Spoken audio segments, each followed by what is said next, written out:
yet. Hopefully Yeah. she's on her way. I'm looking through some of my old emails. She actually notified us last week that she would be out this evening. Oh, So we okay. accidentally set her nameplate out, but she did give prior notice. Oh, okay, very good. And I know Doug will be here a little later.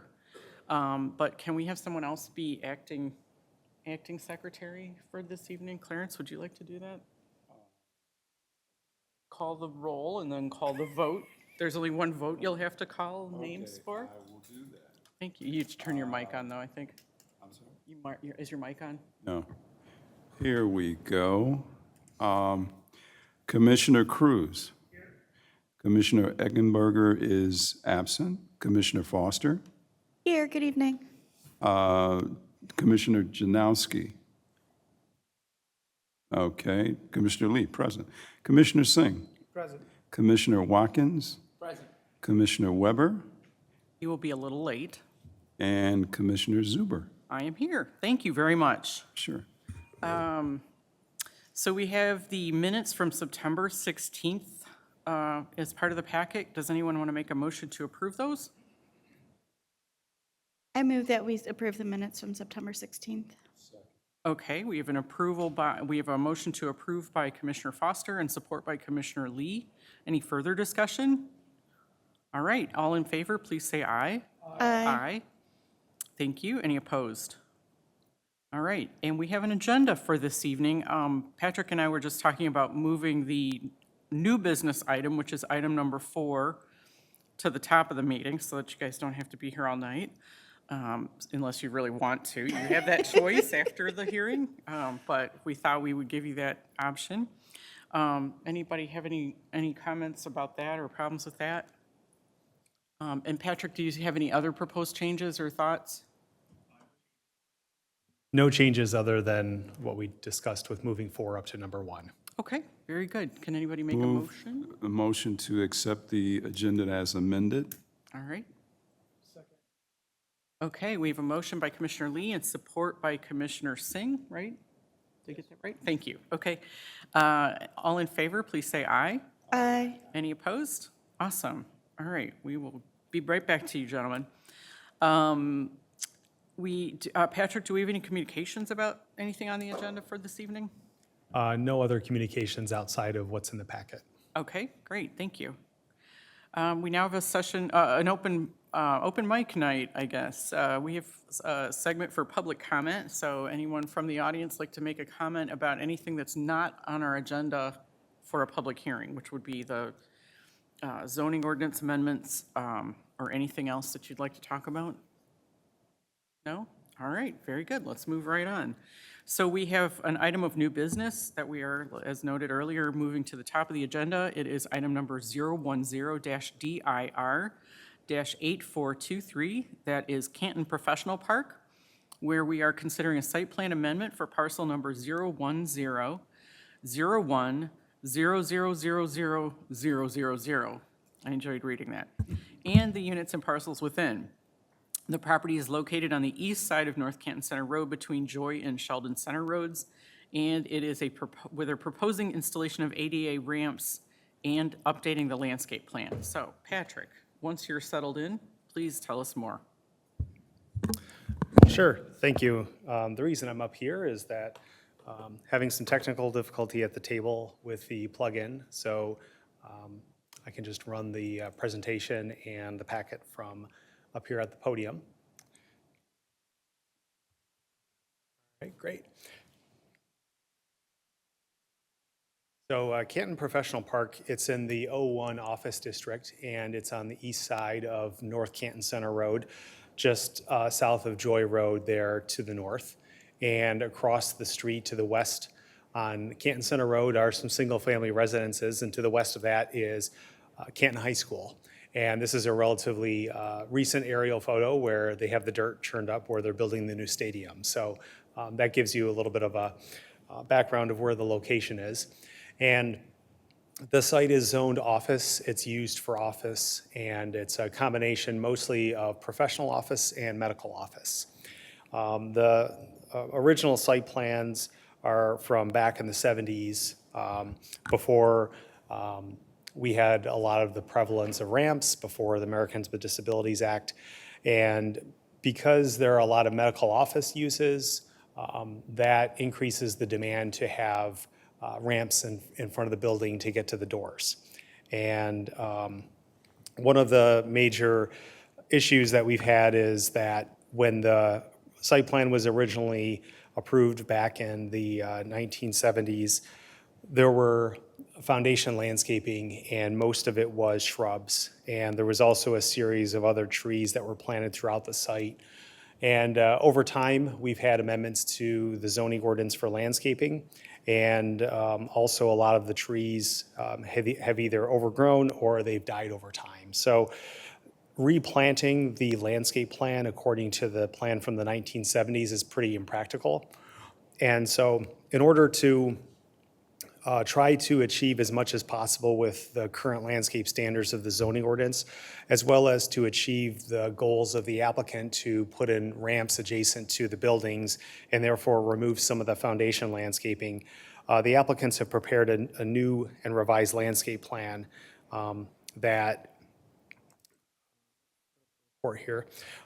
intends to meet most of the landscape standards of Article 5. I think it's probably impossible to meet all the standards of Article 5 of the zoning ordinance for the landscaping, just because the site is already built out.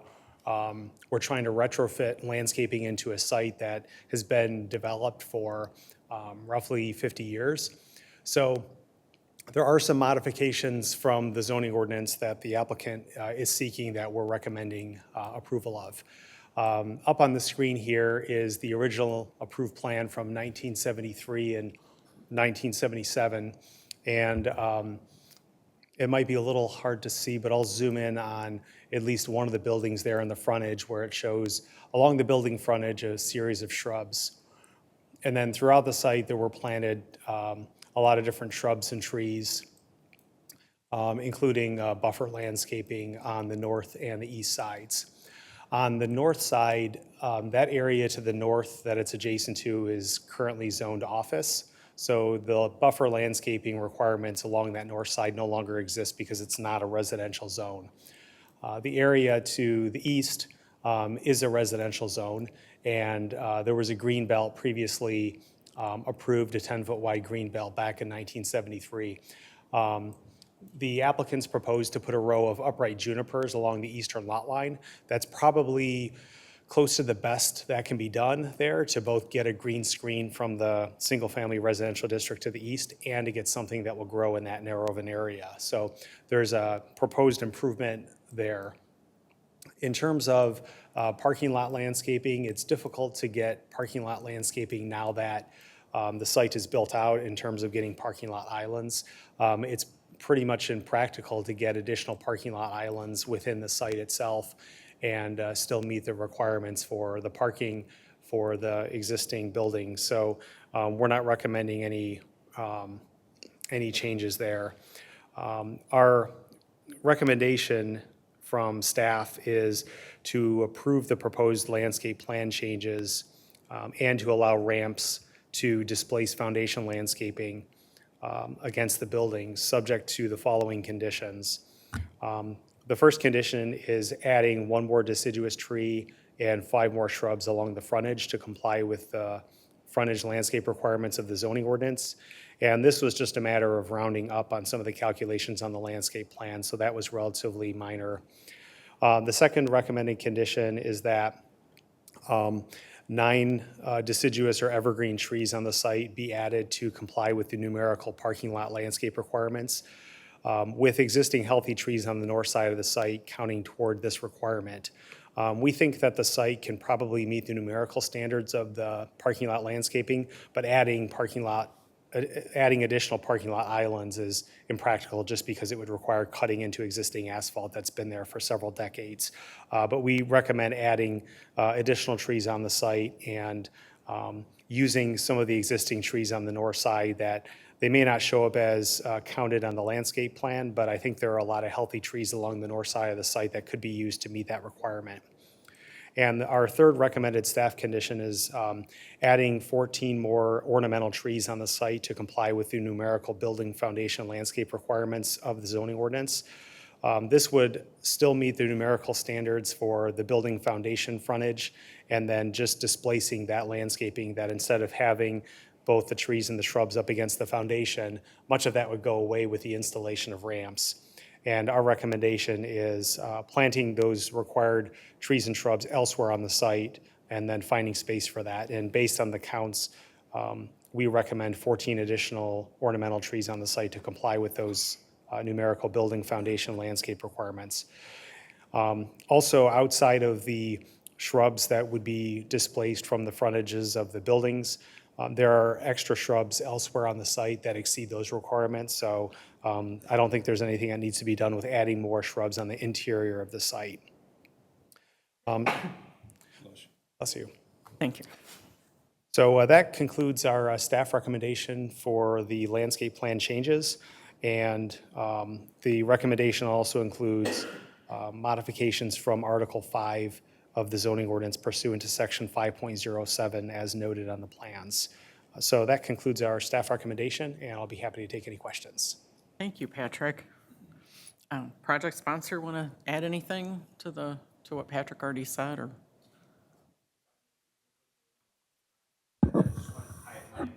Yeah, please go to the mic. Otherwise, you won't be recorded for posterity.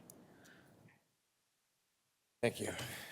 My name is Jeremy Whidden, and I am the president or co-president of the Canton Professional Park. And as Patrick said, and thank you for your collaboration and your partnership in this project so far. He said we are primarily professional and medical offices. And I just want to go back to the original intent here of what we're trying to do is put in these ADA compliant ramps. I have a building.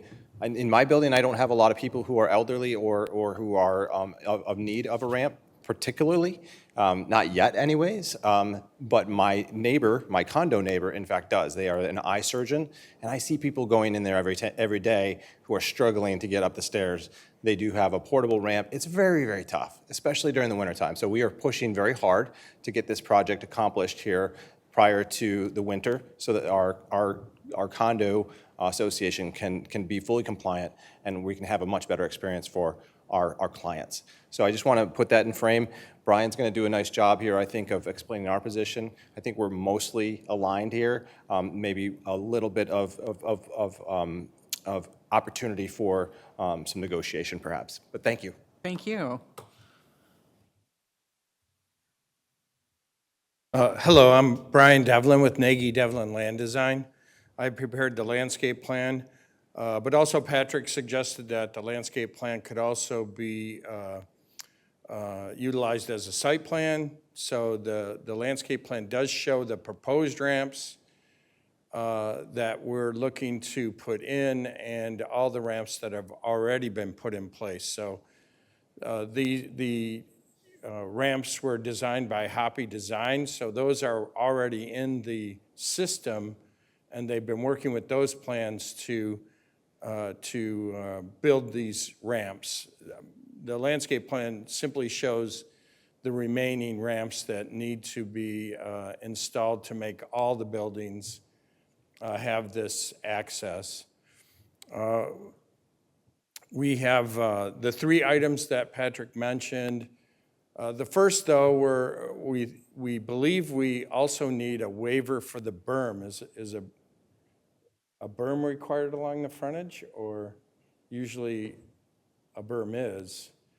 Yeah, I can answer that. Although the zoning ordinance does require a berm, the site was developed without the 3-foot-high berm, and we recommend that that modification be approved also because we don't feel like adding dirt and a berm at this point to a site that's already existing.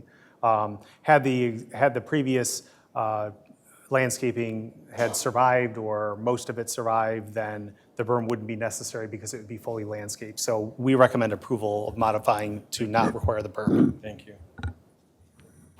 But also in this area, we measure the frontage at 246 feet, 246.6 feet. There's a driveway that measures about 16.4 feet. Our number for the frontage then to determine the quantities comes up to about 248.3 feet, which we rounded up to 250.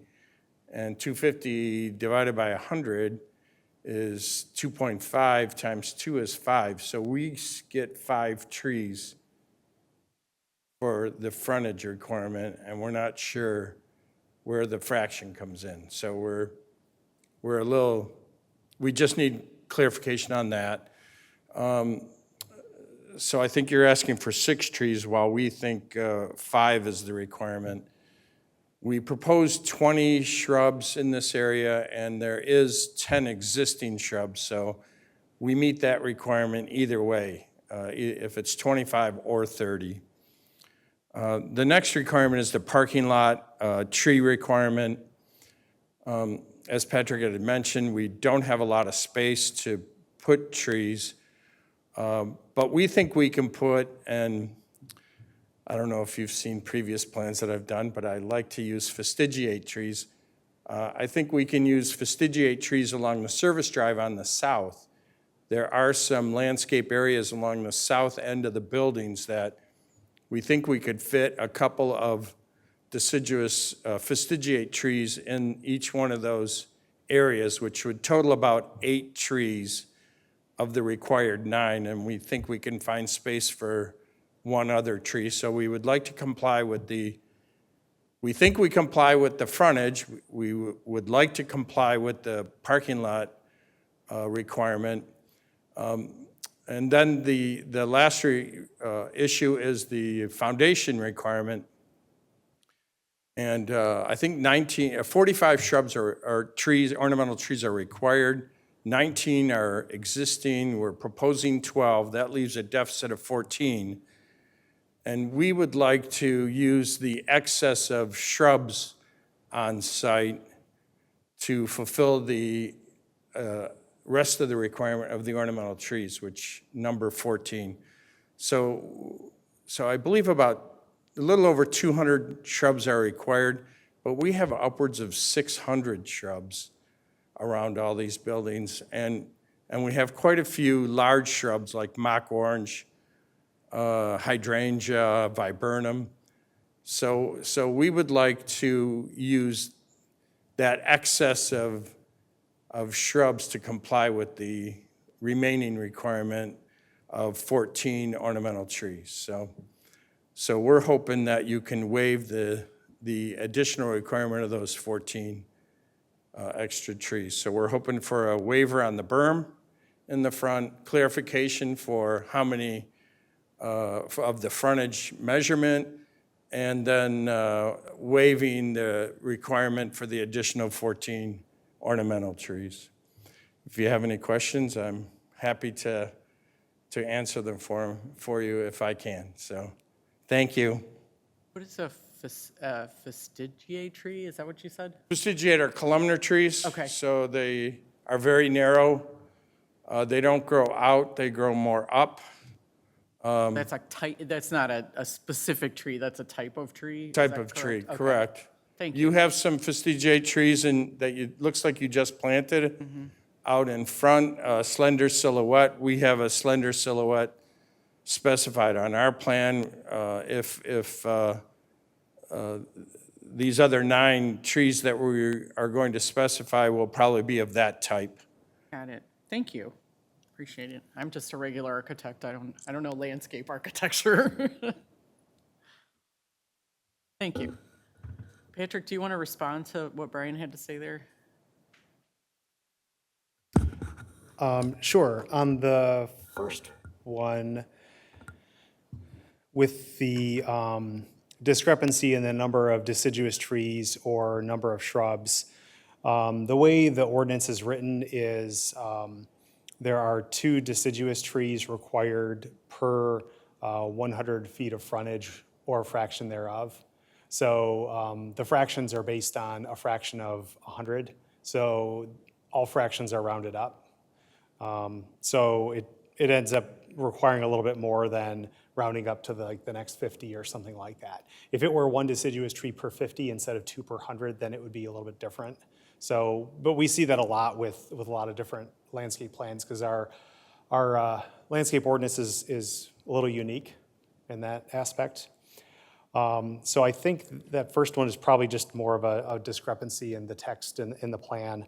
The second one, adding 9 additional trees, if those can be added anywhere on the site, I think there's flexibility enough to put them anywhere, and wherever they end up, they're adjacent to a parking area or a drive area. So we're good with allowing flexibility in location. And then finally, the third one, where we recommend 14 more additional ornamental trees. If we were to have to meet the letter of the ordinance to fit in 14 more, that could technically be met by removing some of the excess shrubs. And the question would be, do we want to remove a bunch of shrubs just so that we can plant more trees? I've dealt with other ordinances before where the requirement for trees can be substituted with a certain number of shrubs. And in some of the ordinances I've dealt with before, it allows for a substitution of 1 tree per 10 shrubs. So in considering a modification here and considering the applicant's proposal to modify the requirement for the ornamental trees, the existing shrubs in lieu of 14 more ornamental trees, I'm good with that. I don't have any objection to that, provided that we come up with some kind of calculation. Right now, there's 600 and some odd shrubs, and I don't know if there'll always be 600 shrubs, but if we had some kind of a calculation such as 10 shrubs per ornamental tree for those other 14, that would get the requirement below the 600 and change that they have, and then put that into compliance with that type of modification. Are you all amenable to that? You want to? Yeah.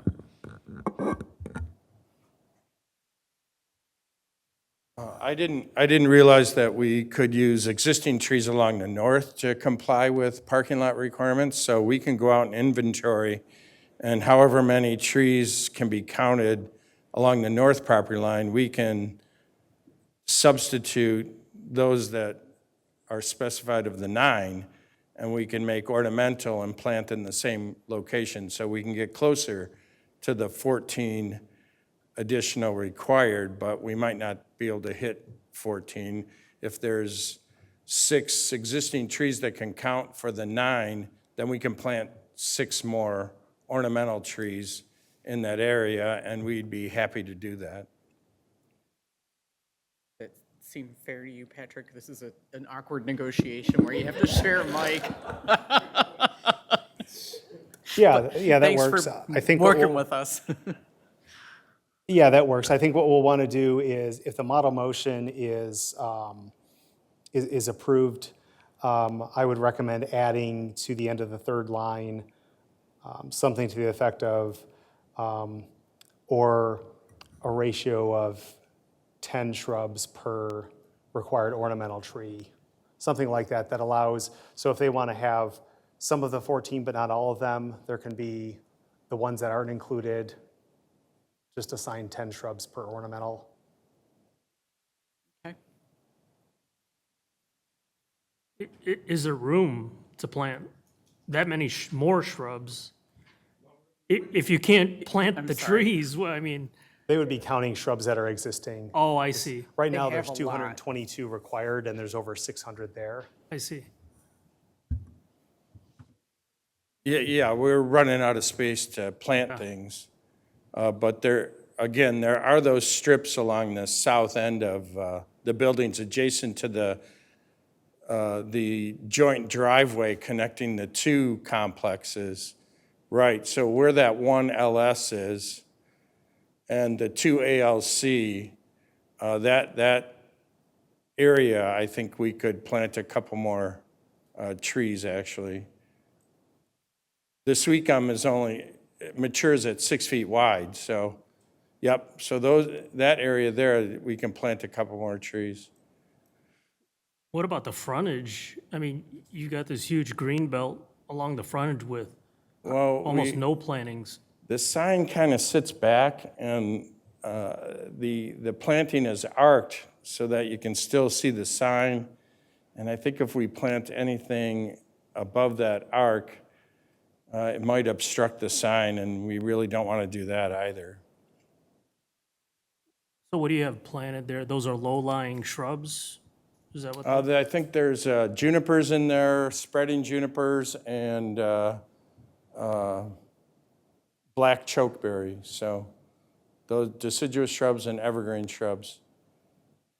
The PAC is columnar Norway spruce, so they're not going to get very big. And then I can't see what the trees are. I think they're, I think you have to go down for the tree.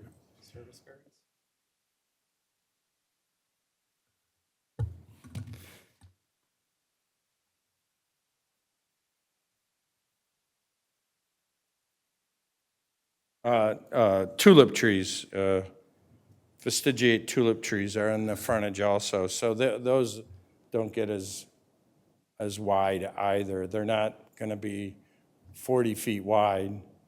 They're only going to be 18 feet wide. So again, trying to maintain visibility of the existing sign.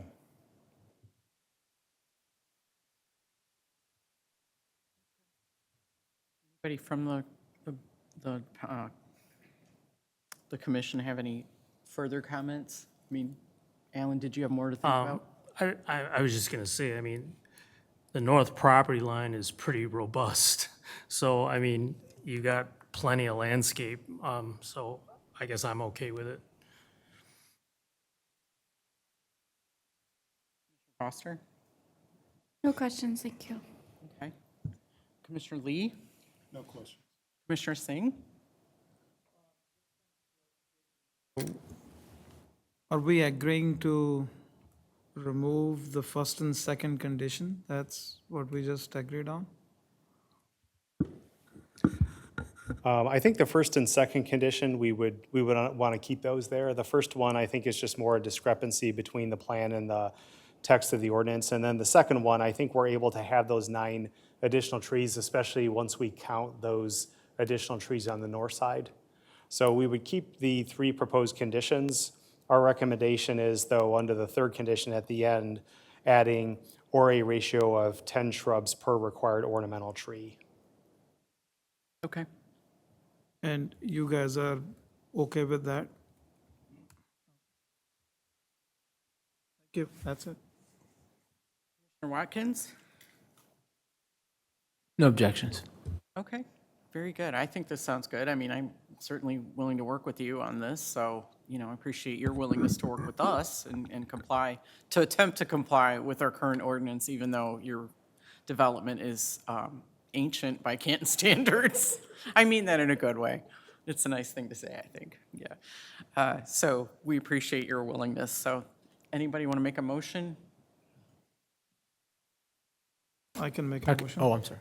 Go ahead. Oh, sure. I move to approve site plan and landscaping revisions for Canton Professional Park at 8518 to 8596 North Canton Center Road, parcel number 010, TAC 01, TAC 0000, TAC 000, and all parcels, units, interior parcels numbers 010-00-00001-000 through 010-01-0023-000, and to allow ramps to displace foundation landscaping, including the noted modifications from Article 5 of the zoning ordinance pursuant to Section 5.07, subject to the following conditions: adding 1 more deciduous tree and 5 more shrubs along the frontage to comply with the numerical frontage landscape requirements of Section 5.03A3 of the zoning ordinance. 2, adding 9 deciduous or evergreen trees on the site to comply with the numerical parking lot landscape requirements of Section 5.02C, with existing healthy trees on the north side of the site counting toward this requirement, and adding 14 more ornamental trees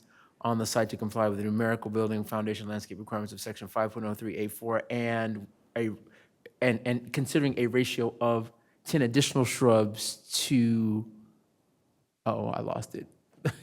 Which kind of tree was it? Substituting 10 additional for ornamental trees. So it was with the ratio, substituting the 10 shrubs for the ornamental trees. Per ornamental tree. Per ornamental tree. Sorry, guys. It's a group effort. Thank you. I don't think we're making any changes to the berm. Yeah, I think that's probably covered in the motion, because the motion approved, Oh, the berm. yeah. Yeah, thank you. Okay. it said including noted modifications from Article 5 of the zoning ordinance, and I think that one was noted. In your So- text, you mean? Yeah. Yeah, the text, you covered that. Yeah, so that just acknowledges an existing non-conforming condition. There's no change there to the berm. So we have a motion on the floor by Commissioner Watkins. Support by Commissioner, I'm having a hard time distinguishing who's talking from this end. I need to get my hearing checked. I am so sorry. Commissioner Singh is seconding that motion. Any further discussion? So number 3, are we adding still adding the 14 trees? Is that correct? The requirement would be 14 trees or 10 shrubs per tree. Okay, so it's the 3 or 4? Because we didn't read it that way. That substitution was added at the end of 3. Okay. And then this is on the landscape plan itself, where under the landscape modifications requested, the first one was modification to waive the required 3-foot-high landscape berm. So that was included as the modifications as noted, so that will be retained on the landscape plan. Thank you. Okay, we have a motion on the floor and a second. Anybody want to have any further discussion? All right. Commissioner Lee, could you please call the vote? Yes. Yes. Yes. Yes. Yes. Thank you very much. Motion carries. Thank you very much again for working with us, and I look forward to seeing the ramps installed. That'll be nice. Welcome to the 20th century. Sorry. Thank you. And going forward on this one, I know the applicants are looking to get ready as soon as possible on the ramp, so we can approve the planning portion of the building permit subject to the conditions. So if there's a time period in which the landscape plan's being revised, that can be included in the conditions, so we can go into the building permits probably tomorrow and approve the planning portion so that that part of the project can commence. Great. Yeah, good luck. Thank you. All right, bye-bye. All right, so next item on our agenda, we're going to move back to old business. We're going to talk about the tree preservation and removal ordinance first. So, Patrick, feel free to tell us all about it. Okay. Sure.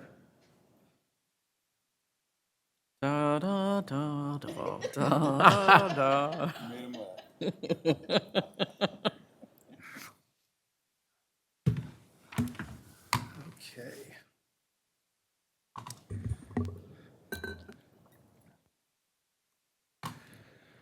All right, thank you for bearing with me. So on the tree preservation ordinance, what we're doing every month is just introducing some additional sections of the draft ordinance that's dated July 24th. And as we have discussions and make changes to it, we'll incorporate those. And then once we've gone through all the sections together, then we'll reissue a new draft that addresses those things that we had comments on. So at the September 16th meeting, we went through the first 4 sections that were pretty straightforward. They were the findings, the purpose and intent, the section of no demand for easements or other title interests, and the scope of the application. And scheduled for tonight's meeting, we wanted to go through 2 more sections. And the first one that we want to go through is section 5A.05, which is definitions. And that section adds existing definitions that are in Article 5A of the zoning ordinance, and also includes other definitions that will help clarify what we're doing with the ordinance. Right now, proposed section 5A.05 is very long. And what we're probably going to end up doing is taking some of the general definitions from that section and moving them to Article 1 of the zoning ordinance that includes all the definitions. So any definition that's in this list that's more general in nature, that will end up getting relocated to Article 1. And then any of the definitions that remain that are specific to the tree ordinance itself, that will stay in section 5A.05. So this will be a much smaller section once we're finished with it. Also, right now in the definition section, we have definitions of landmark tree and non-protected tree. And each one of these definitions includes a very long table with species and sizes. And what we are going to want to do by the end of going through the ordinance is that once the ordinance is adopted, those tables, we would prefer to keep them out of the ordinance and have them adopted by resolution of the township board instead of codifying that in an ordinance. And a few reasons. Number one, it's going to make the ordinance much shorter, which is going to be good for everyone. And number two, if we ever need to change the definition of landmark tree or non-protected tree because of new species or new diseases, things like that, then we can do that by resolution of the board rather than have to go through the ordinance process. So that'll allow us to be a little bit more flexible and adapt more to changes in species over time. We'll eventually propose that at the end, but for the time being, we'll keep that in the definition section and we can refer to it as we go along just so that we have it there. The next section that we wanted to highlight this evening was in section 5A.06, there are tree activities and approvals. And this section retains most of the same activities that a tree permit's required for currently, but it expands onto other types of activities by putting different tree activities into 3 classes. The first class would be any activity that requires a tree removal permit. The second class would be activities that require written notice and approval by the community planner, but not necessarily a permit. And the third activity is, or the third class of activity is any activity that does not require a tree removal permit or written approval.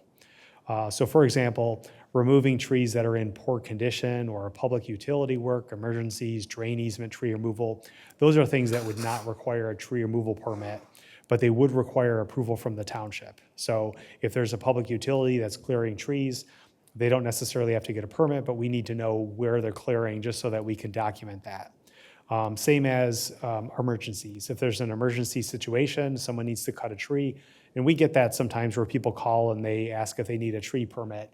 And right now in our ordinance, any trees that are hazardous, they don't necessarily need a permit, but we work with homeowners and businesses sometimes to determine if the tree is hazardous. And sometimes that determination is made in a matter of minutes. Someone can take a picture with their phone, send it to us, and we can tell them or email them, yes, you can remove that tree.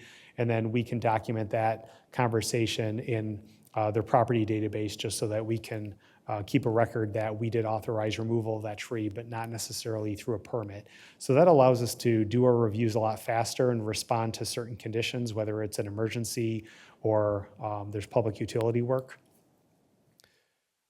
In section 5A.06, in 2 of the sections, in B10 and C7, we propose allowing a limited removal of protected trees and or landmark trees, with those numbers of trees and the acres left blank and highlighted for future discussion. And we plan to discuss those in more detail at an upcoming meeting when we eventually get into mitigation standards. And I think one of the reasons that we highlighted that and want to defer that discussion is that there's a lot of movement that we could see right now. If there's a developed property, 2 acres or less, they can remove trees without a permit. And there's a lot of movement if we were to lower that to, say, a half acre or a quarter acre. And there could be a lot of movement if we limit the number of trees per parcel or some kind of a ratio. So what we want to do is once we get into the mitigation formulas in the coming months, we want to look at some different scenarios for if we were to lower that from a 2-acre exemption down to a half-acre exemption, how many more additional lots do we put in under regulation? We also want to look at if someone can remove a certain number of trees per year without a tree permit, let's say it's 3 trees or 5 trees, something like that. We want to run some analysis to see what that would look like if a certain number of lots were to remove a certain number of trees in a year without a permit, how that could look. And one of the reasons that we look at it that way is right now, if someone has 5 acres and they want to remove some trees, they have to get a tree removal permit, they have to get a tree survey, and it can be a long process. One of the things that we want to look at through the ordinance update is allowing someone to remove a certain number of trees per year without a permit. Maybe it's prior approval or notification to the community planner, but not necessarily a permit. So let's say it was 5 trees per year. Someone on 5 acres wants to remove some trees because they want firewood or they want to make furniture, or for whatever reason, there would be a way for them to remove a certain number of trees per year without having to go through the permitting process, and something we could document maybe a little less formally than a permit. So those are things that we're continuing to look at in terms of trying to allow landowners, especially large landowners that want to remove maybe a handful of trees per year for personal use, to be able to do that, and being sensitive to the permitting requirements based on the scope of those applications. So that's still yet to be determined, and that's why those areas are left blank and highlighted. So that is the end of our introduction of those 2 sections. I know it's a lot of information, and there's even more coming month after month, so we can take more time with this at upcoming meetings, and I can answer any questions along the way. So that concludes our staff report on this. Thank you, Patrick. I think it's pretty clear. I like the idea of getting the definitions that are more general to the general definitions section. Thoughts or questions? Just the last section, I know you guys are still working on figuring out the number of trees in a year. Are you guys thinking about, will there be a rollover if somebody has owned this property for 10 years and then he applies that the 10th year, so he can 5 trees per year, so he will be allowed to remove 50 trees if he wants to? I think what we'd want to do is probably limit it to a certain number every year. So if they own it for 10 years, they're not doing 50 in 1 year, but if they do 5 every year, and if they don't remove any for a year, then it resets every calendar year. And that would make tree removal a little bit more gradual. But those are things that we can continue to look at once we start to fill in those blanks in terms of how many trees we want to allow people to remove. And I think when we do that, we'll want to look at it hand in hand with the mitigation requirements that we'll be getting into in the next few months. The other question I had, those are larger lots, but what about smaller lots? Because you said even a half acre. You know, I'm thinking these, is there a limit on how many they can move? Because much fewer trees, obviously. You know, it might be just 1 a year or whatever. Is that how you're thinking or how you're directed? Yeah, right now, the ordinance allows for any developed lot less than 2 acres is not required to get a tree permit. So if there's a lot that's 1.5 acres and it's fully wooded and it's developed, they would be able to clear all their trees without the requirement for a permit. And one of the things that we want to look at is whether we want to increase or decrease that threshold. And in doing so, right now, with that 1.5 acre lot, they would, if the lot's developed. So a vacant 1.5 acre lot, they still have to get a permit. But if it's developed and it's 1.5 acres, they could remove all the trees. The only thing that could stop them is if they had an approved landscape plan, like a business, they would have to replant it according to their landscape plan. But to the question of how many they would be able to remove, what we would want to do is we would want to look at the threshold of what it would look like if we lowered from 2 acres down to half acre. In other words, we can calculate the number of lots that we have that are, say, between a half acre and 2 acres, so we can see how many additional lots would be put into that regulation, and we could actually map it. So what we want to do is run some scenarios where, let's say we try quarter acre, half acre, 1 acre, and then put some maps up and show, if we lower this, these are the additional lots that get put into the permitting requirements. Think of another question. Sorry. The one I'm thinking of now is some of the newer developments since '09, let's say. They have landscaping plans, master plans for the whole areas. Am I right? Yes. Are those tied also to each individual lot once they are developed? Meaning, they came in with a landscaping plan, they came in with the buildings placed on those sites, and every tree is actually marked. I noticed that too. There are actually tags on each one of the trees. I'm speaking personally. Okay, so, but I'm just saying, is that part of the landscaping plan that you would be looking at as a part of your overall review? Is that included, the personal plans on each site, along with the overall site development plan, landscaping plan? So do you mean each plan for each parcel? Yes, that's what I'm Okay. trying to say. So for each residential lot in the community, for most of our residential developments, when they have the lot there, the only required trees are the street trees. And most of the time, those aren't even located on the lot. They're located in the road right-of-way, but they're the responsibility of the adjacent homeowner. In some cases, there is tree mitigation for a development, and they plant the replacement trees on individual lots, which I don't recommend because it makes a homeowner subject to a regulation that the developer was subject to, and it kind of binds an owner to having to keep trees on their lot, which, based on personal preference, people are going to want to remove things over time or replace things over time. So in some cases, there is a requirement for trees on a lot. I can only think of a couple of developments right now where they have the mandated replacement trees on a lot. But that's something that we've steered people away from because we don't want future owners, if trees start dying, I don't want to have to discuss each tree with each owner who's subject to it. We like those trees planted in the open space. That way, if they die, we're dealing with one HOA, and the HOA has the resources and the capacity to go to the homeowners and let them know what's going on. Thank you. Yeah, I mean, one of the concerns that the gentleman who did the presentation for us was talking about is that our ordinance basically only applies to lots larger than 2 acres or more, and so that's putting the burden on a small percentage of landowners in the township. So I think we need to look at spreading that out a little bit and bringing it, to smaller lots, like you just said. So when you were answering Commissioner Lee's question, you were saying what the current tree ordinance is regarding the 2 acres. Am I Correct. understanding that correctly?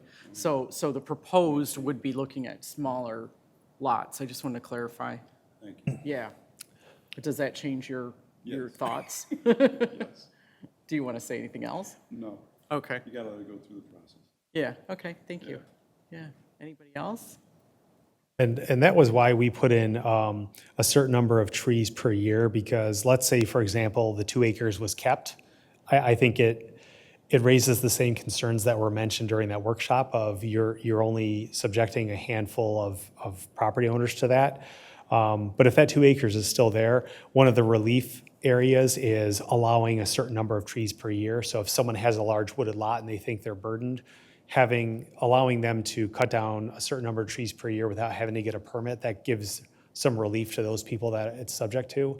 And it makes it a little bit easier to move that acreage, up or down if we're already saying we're going to allow large landowners to cut some number of trees per year, so that there's still going to be some kind of a burden, but we're hoping to make it a little bit more equitable in terms of the lots and in terms of the trees that they're able to remove.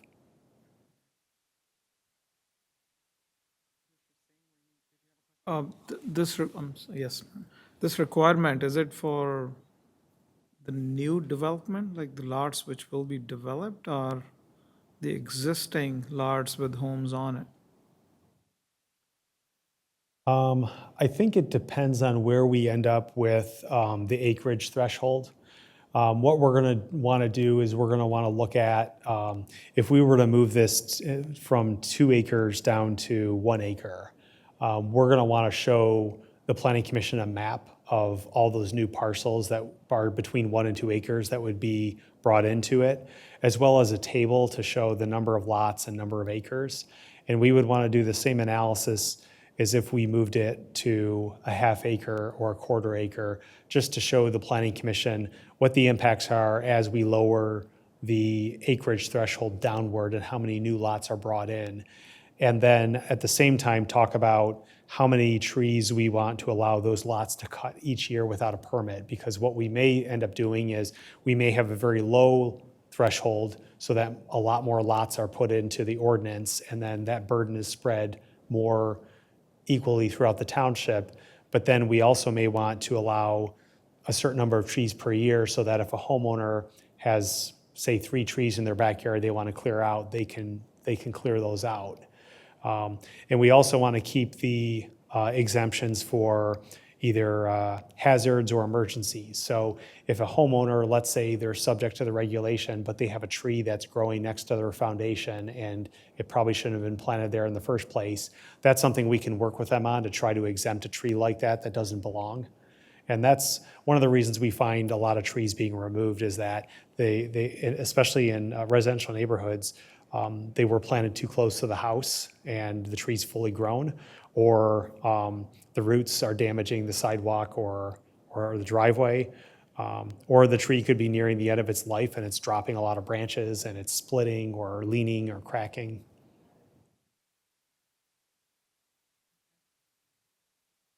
Watkins, did you have anything? Commissioner Watkins, did you have anything? You're all set? No questions. Okay. Commissioner Foster?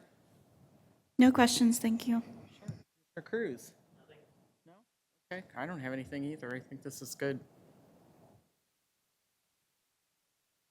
Okay, we'll keep moving forward. And then I don't know if we'll have an analysis of doing those acreages at the next meeting, but definitely within the next 2 or 3 meetings, we'll start to prepare some tables, some maps, and have a deeper discussion on some of those areas, because that's going to go hand in hand with mitigation requirements as well.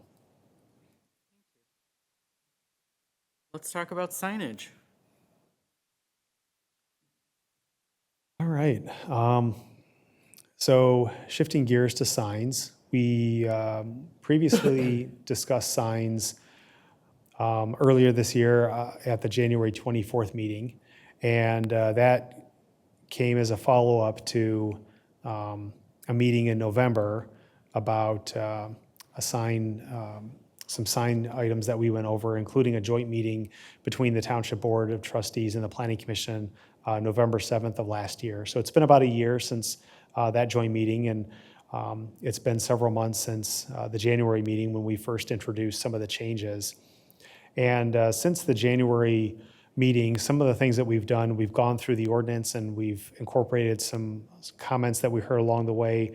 We've discussed the sign ordinance with the Ordinance Enforcement Division and with the Building Division in terms of some of the questions, concerns, comments that they had. And we've prepared a new draft of the sign ordinance that's most the same as the one that went out previously, but some changes that have addressed some of the concerns internally that we've had with some of the language that we previously proposed. So there may be more changes coming based on ongoing discussions we're having with the Ordinance Enforcement Division and the Building Division. But what we wanted to do was to start the discussion with the sign ordinance in a similar fashion as we did with the tree ordinance, and that is by introducing it 2 or 3 or more sections at a time, just to kind of get acclimated in terms of some of the changes that are taking place, and then reserving some of the more difficult, in-depth discussions to a little bit later in the process, so that if we can nail down some of the lower hanging fruit early in the process, then once we get to talking about some of the more difficult things, we've already handled a lot of the other easier topics so that we're only going to be left talking about a handful of the more difficult things at the end. Plus, as we get into the future discussion of dealing with the more difficult issues with the sign ordinance, it's good to have a couple meetings just kind of warming up to what some of the changes are, why the changes are being made, and will give us a little bit better background so that when we have those discussions on some of the more technical details, we'll have a lot of this background information that we've talked about. So for tonight's meeting, I had the first four sections that I wanted to go over, and they're relatively straightforward. The first is the intent and purpose, and these are important statements to have. With the, going back to the tree ordinance, we had many purpose and intent statements there because it sets the legal foundation for the ordinance itself so that if our ordinance is subject to legal challenge and the courts are looking at our ordinance, the first thing that they're going to see is the purpose and intent. In other words, why do we have this ordinance? Why is this ordinance important? And when it comes to the sign ordinance, we have 18 different findings regarding why signs are beneficial and promote public health, safety, and general welfare. So some of those things that we look for in terms of the signs are we want to allow businesses to advertise. We want to allow a forum for people to exercise their First Amendment rights, and signs are a form of speech. We also want to protect public safety by not having visual clutter, not having things that are distracting to drivers. And we want to have signs that promote the attractiveness of the community and don't degrade the visual character of the community. There are many more intent and purpose statements, but those are some of the general ones in terms of why we have sign regulations. With sign regulations, we want to be as content neutral as possible. There are a lot of First Amendment considerations in terms of what messages the signs have. So we want to minimize any regulations of content. And in those cases where we are getting into content-related matters of signs, we want to make sure that those types of standards are legally defensible and that our attorneys look those over with case law to make sure that what we're proposing is legally defensible. The second section that we're presenting is 6A.02, and that's the scope of the application. And that's simply a statement that affirms that all signs must comply with Article 6A of the zoning ordinance. The third section is authority, and the section provides clarity on the roles of the community planner, the building official, the ordinance officers, the planning commission, zoning board of appeals, and the township board in administering and enforcing sign standards.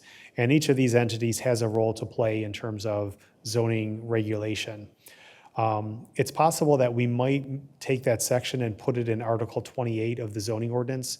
That's an article that includes roles and responsibilities of township officials, boards, and commissions. And we might find that this is an opportunity to update Article 28 to clarify not just the roles of these entities for signs, but for all things related to the zoning ordinance. So there's more to be done on that, but until then, this just gives a rundown of who does what when it comes to signs and ordinance administration. And finally, in section 6A.04, the sign type definitions. One item that we want to note is that for definitions that are not related to sign types, those definitions will be located in Article 1 with all the other general definitions. So just like during the last discussion we had on the tree ordinance, any definitions of a general nature that apply throughout the entire zoning ordinance, those belong in Article 1 with all the other definitions. What we want to do with this section in 6A.04 is that if there's any definition related to a sign type, like a window sign or a ground sign, we want to have that definition in this article, and to the greatest extent possible to also have a graphic or an image with it just to display to anyone who's reading it what that definition means. So that concludes our staff write-up for those first four sections. We have the entire ordinance here so that you can read through it, you can get acclimated for some of those future discussions. And I wanted to to stop there in terms of the discussion on signs of the definitions, because the next sections will get into prohibited signs and different regulations, and some of that will probably take a deeper discussion. So at this point, we just wanted to get acclimated to the purpose and intent statements, the authorities, and the ways that we define signs. And I think it's important, as this is a good stopping point, because a lot of these sign types, and we've got dozens of different sign types there, those are ultimately going to have an associated regulation, whether they are either prohibited or allowed without a permit, or otherwise regulated based on zoning district or some other factor. So I'll end it there, and happy to take any questions. Yeah, I'm a little confused because what you were referring to is section 6A.01, et cetera. They don't correspond to what's in the draft unless I've got a weird copy. You know, I just noticed that, and Yeah, the reason is, I'm sure it's editing.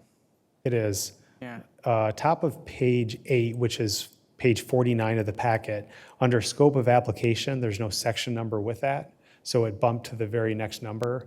So scope of application should be 6A.02, authority should be 03, and then definition should be 04. So it. that's a formatting issue. it took me a minute to figure that out. As you're talking about them, I was a little lost, so thank you. I probably should have interrupted, but I didn't get it. Like, I was like, where is he? And then I finally got it when you were done, so thank you. Thank you. Yeah. Anybody have anything? Let's open it up to the board. No? I have a question, Madam Chair. Sure. On page 23, when you talk about maximum sign height, is it the height where it can be installed or the height of the sign? Or any, I mean, all of these different sizes in feet and square footage? We're not quite there yet, right? Oh, I'm sorry then. We're just going through the first 4 sections, but I mean, Patrick can certainly answer that. You Page mean 23 I was looking at. that. Yeah, so that's the Oh, little sorry. canopy signs thing. Yeah, I'll look at where we specify the height there, but I think, Page 64 in the packet. okay, I think Canopy signs, that's what. when we look at the height, the intent is to measure the height from the finished grade directly below the sign. So wherever the building is directly below the sign at that finished grade, that's the point at which it's measured. And then from that point, we go up, and then that's the maximum height. So for building signs, I think it's measured from the finished grade directly beneath.